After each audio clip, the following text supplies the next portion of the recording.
Yosa, kembali lagi di Kako Anime. Dan ya, ini dia full review manga One Piece chapter 1155 berjudul Rocks Pirate dengan cover color split seperti ini kalian bisa melihatnya. Dan wow. Nah, di awal panel, Loki menjawab pertanyaan Rock sebelumnya soal apakah ini Elbaf dan apakah Harel ada di sini juga. Yang mana Loki di sana berkata, "Ya, kalian memang berada di Elbaf saat ini, tapi ayahku tidak ada sekarang karena dia pergi dalam ekspedisi." Apakah kalian manusia kurcaci? Ini pertama kalinya aku melihat salah satu dari kalian dan kalian bisa bergerak juga. Dan di sana ya kita bisa melihat juga Stussy berkata, "Haha, dia sangat mengemaskan ya." Sementara itu di sana ya Rocks langsung ngeh dan juga berkata, Tunggu. Dia bilang ayahku. Jadi maksudnya dia anak Harel. Ya, tidak diragukan lagi. Dan ngomong-ngomong, kalian pasti punya cara untuk berkomunikasi dengan Harel meskipun dia saat ini sedang dalam salah satu perjalanannya. Dan oi, siapa namamu? Kemudian ya di panel berikutnya Loki menjawab, "Aku Loki." Dan di sana Rocks langsung menyuruh Loki untuk menuruti perintahnya, di mana Rocks berkata di sana, "Dengarkan aku baik-baik, Loki, dan laksanakanlah apa yang aku perintahkan. Segera kembali ke rumahmu dan minta mereka menghubungi ayahmu, lalu sampaikan hal berikut ini kepadanya. Kami mohon agar kau segera kembali ke Elbaf karena Loki terluka parah." Dan di sana ya Loki marah mendengar itu dan berkata kepada Rocks, "Apa? Dan kenapa aku harus mematuhi manusia sepertimu?" Lalu ya, dengan kepalan tangan Loki, dia mencoba meninju Rock sambil juga berkata di sana, "Lagi pula, ayahku tidak akan kembali hanya karena alasan sepele seperti aku terluka. Kau terlihat lemah, jadi bagaimana berani-beraninya kau menyuruh-nyuruhku?" Yang mana di sana Rocks menanggapi aksi Loki dengan bersiap dengan pedangnya. Sebuah kuda-kuda dan percikan haki bergetar di sana. Sembari narator juga berkata, "Gaya ilmu pedang milik Rocks terkenal karena menghancurkan segala sesuatu di sekitarnya, seolah-olah itu adalah tembakan meriam atau hantaman palu raksasa." Lalu ya di panel berikutnya dengan satu hempasan tebasan, sebuah impact besar menghantam tubuh Loki di sana, membuatnya berteriak dan juga terluka. Sementara itu, Rocks tertawa di sana sambil tersenyum, berkata pula, "Wahahaha, lihatlah wahai para lelaki, astaga, Loki terluka parah." Lalu narator kembali berkata, "Pertemuan pertama antara pria gila ini dan Harel itu terjadi pada tahun saat konferensi Reverie diadakan." Dan yap, kita bisa melihat flashback adegan 56 tahun yang lalu di Reverie. Terjadi keributan di sana. Terdengar seorang penjaga berteriak di sana, "Voy, seseorang menyerang 5 raja dan juga menculik mereka. Penculiknya adalah pria besar yang berpakaian serba hitam." Sementara itu, di ruangan bunga, Imu berkata pula di sana, "Jangan tawar-menawar denganku, karena nyawa para raja tak ada harganya bagiku." Dan terlihat ya, di sana rupanya Rocks telah duduk di ruangan tersebut. Rocks rupanya yang menculik 5 raja tadi itu dan menawarkannya kepada Imu. Tapi Imu tadi berkata seperti itu dan membuat Rocks berkata di sana, "Ya, sudah kuduga, tapi kepanikan melanda tanah suci sekarang." Nah, di momen ini benar-benar sangat epic. Bahkan kita bisa melihat pelayan Imu di sana adalah Gunko yang sangat wow, serta narator yang kembali berkata di sana, "Untuk pertama kalinya dan satu-satunya dalam sejarah, seorang pria menerobos masuk ke ruang bunga ke dalam terdalam Marijoa. Penyusup itu berbicara tentang kekagumannya kepada Davy Jones dan ia hanya berbicara juga tentang dirinya karena menyadari mustahil baginya untuk melakukan tindakan apapun. Namun sebelum dia pergi, orang itu berkata, 'Aku akan kembali, pasti.' ke tempat ini. Yap, Rox menatap Imo dengan penuh amarah berkata seperti itu. Lalu ya, di kota Marijoa terjadi kerusuhan di sana. Narator pun kembali berkata, dan seperti yang diduga, berita tentang insiden ini disembunyikan. Dan kebetulannya di hari yang sama, seorang pria lainnya berhasil menerobos masuk ke tanah suci. Yap, orang itu adalah Harald. Di sana kita bisa melihatnya berlari dengan api yang penuh pada sekujur tubuhnya. Dan di sana Harald berkata seperti ini, aku terbakar, memang negosiasinya gagal dan memang aku masuk dengan diam-diam dan aku minta maaf untuk itu. Tapi bukankah ini terlalu berlebihan? Woi, dia penculik para raja itu, tangkap dia. Kalian salah paham, bukan aku pelakunya, jawab Harald di sana. Sementara itu juga kita bisa melihat para Tenru Bitot yang ada di sana sangat bernafsu untuk menjadikan Harald sebagai budak mereka. Lalu ya, di pala berikutnya, Rox dan Harald berpapasan di jalan itu saat mencoba kabur dari sana. Sementara ada prajurit lainnya yang memberikan info kalau penyusup itu mengalahkan Admiral dan menuju ke arah sana. Dan ya, di panel berikutnya, Rox dan Harald saling menyadari keberadaan mereka. Harald di sana berkata, jadi dia yang menculik raja dan melibatkanku dalam aksinya tersebut. Akan kutangkap dia. Sementara Rox juga berkata di sana, Giant di Marijoa, apa dia bodoh? Dan boom, di halaman ganda yang sangat epik, Harald dan juga Sebek beradu pedang di sana. Percikan haki mereka sangat meledak-ledak di sana dan narator pun berkata pula, benturan mereka di pertemuan pertama mereka menghapuskan semua yang ada dalam radius 5 km di sekitar mereka. Dan kemudian dalam kesegitan di antara mereka, Rox kemudiannya tertawa, hahaha, perkenalkan namamu. Dan Harald juga tertawa pula menjawabnya, haha, aku Harald.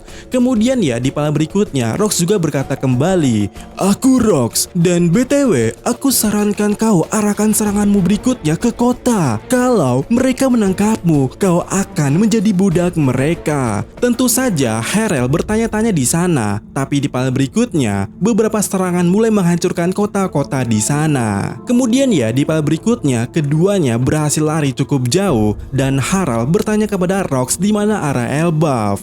Yang mana ya, Rox yang berada di bawahnya Harald mengatakan arah sana, dan Rox juga tertawa berkata, Fuhahaha, mari kita bertemu lagi jika kita selamat, Harald. Tapi Harald berkata, terkutuklah kau, aku tidak mau ada hubungan apapun dengan penjahat sepertimu.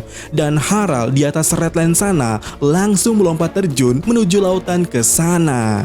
Tentu saja aksi Harald yang gila itu membuat Rox berkata, kau lompat dari sini. Kemudian narator kembali berkata, Laksamana yang dikalahkan oleh Rox meninggal setelah upaya pertolongan gagal. Dan karena kejahatannya yang banyak pada hari itu, reputasi buruknya pun langsung jadi perbincangan dunia dalam sekejap mata.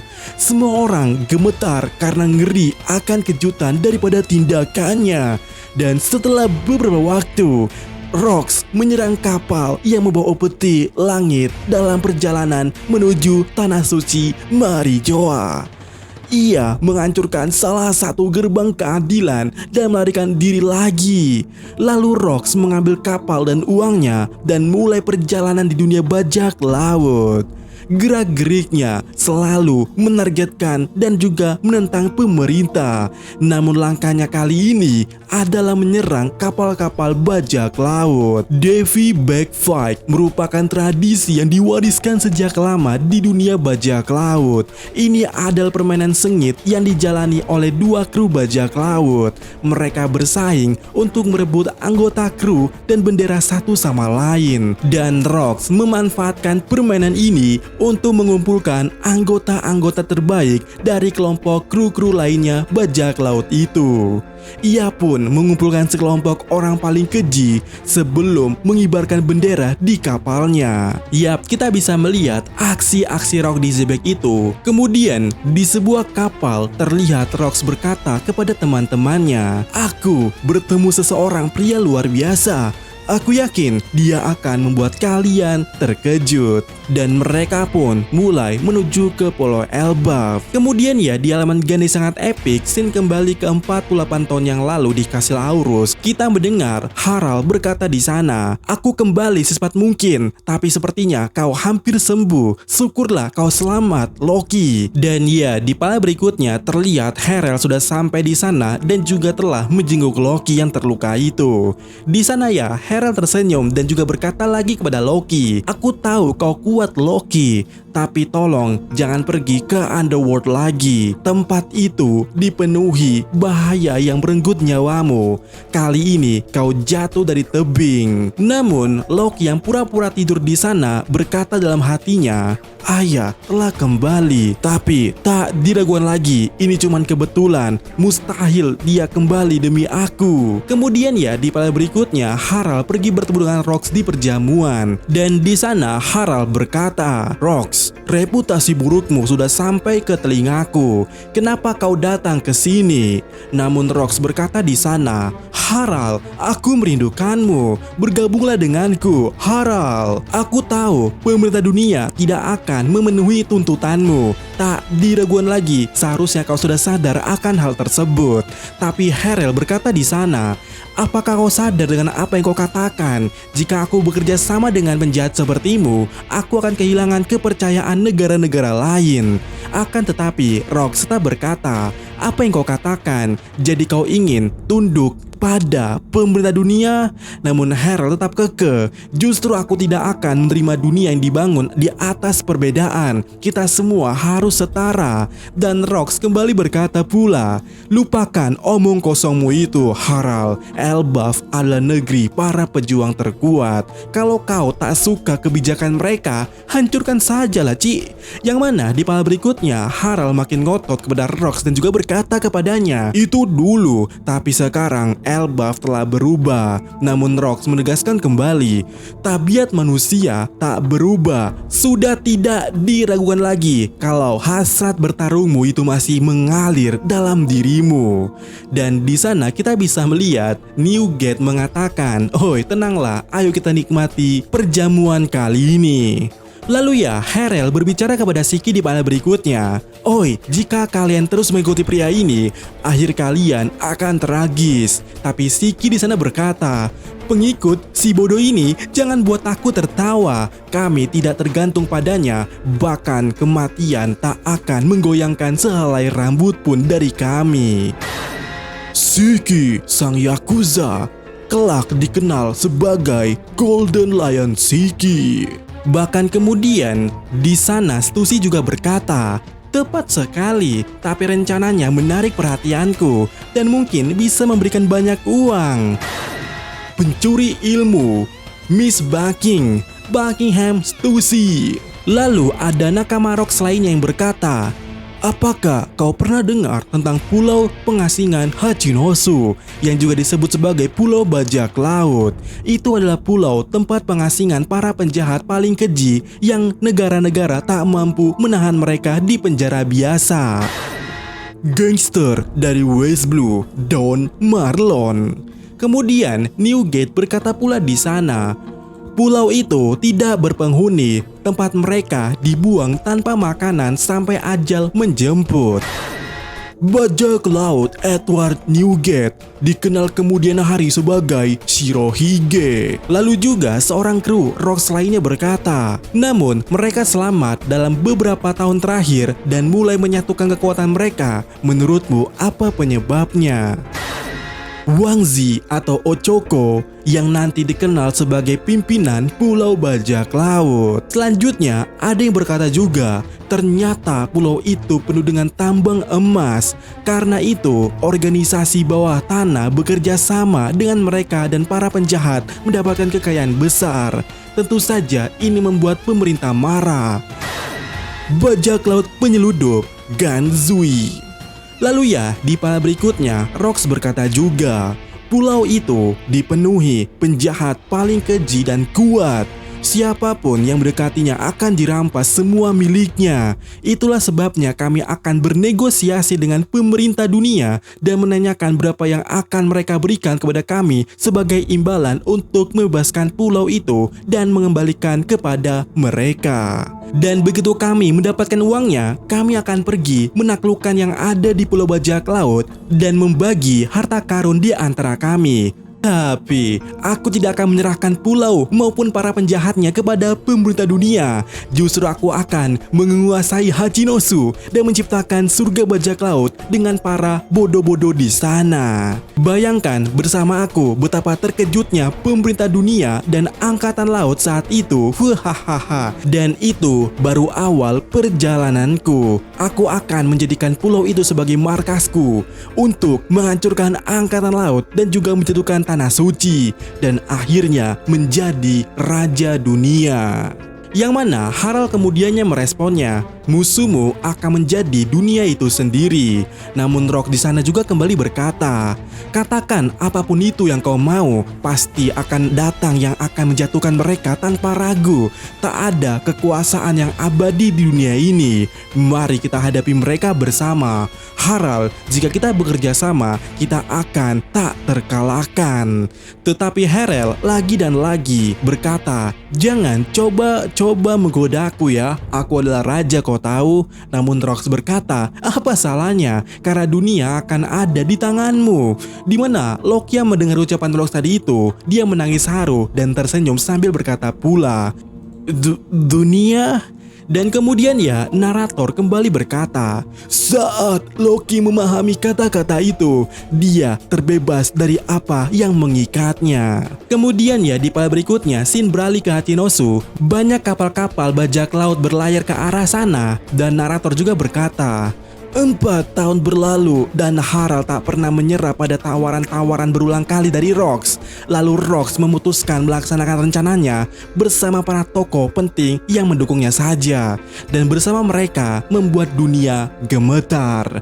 Dan ya, kita bisa melihat di sana berkibarlah bendera bajak laut Rox. Sembari Rox berkata, ayo semuanya. Dan chapter kali ini ditutup dengan komentar editor yang berkata, berlayar.